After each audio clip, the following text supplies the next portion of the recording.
और हम सब इसीलिए जीत करके आते हैं कि विकास हो।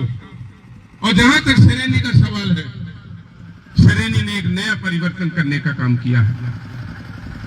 सरेनी की वो मजबूत जनता है, वो बहादुर जनता है, और सरेनी की माताओं बहनों ने तो एकजुट होकर के हमें सबसे ज्यादा आशीर्वाद दिया है।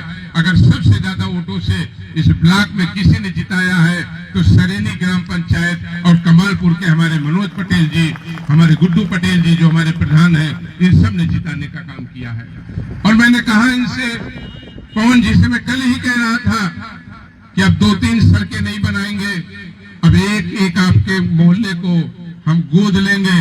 कौन सा मोहल्ला तुम बता रहे थे गुड्डू पवन जी?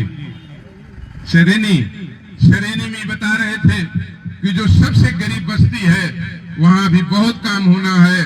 अभी तो आचार संहिता लग जाएगी 2-3 दिन में, लेकिन आचार संहिता खत्म होगी तो उस पूरे गांव में हम कह लेंगे, और उस गरीब बस्ती में ये आपसे घोषणा करके जा रहे हैं, कोई रोड कच्ची नहीं रहने देंगे, कहीं पीने की पानी की व्यवस्था नहीं रह जाएगी, अव्यवस्था नहीं रह जाएगी, उसे भी करने का काम करेंगे। और कोशिश करेंगे कि एक एक गांव को हम लोग लेकर के चलेंगे, और जिससे हमारे क्षेत्र का रहने वाला तमाम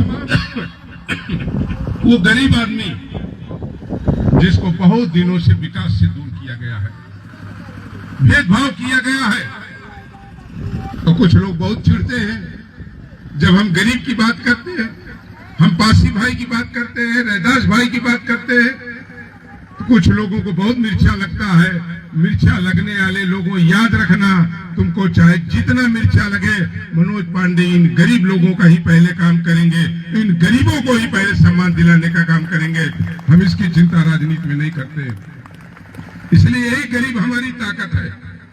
जब ऊंचाहार में लोग नीलामियां लगवाते थे, कहते थे हम पार्टी के व्यक्ति हैं, लेकिन कमरे में बैठकर 50,000 और 20,000 रुपए में बिकते थे।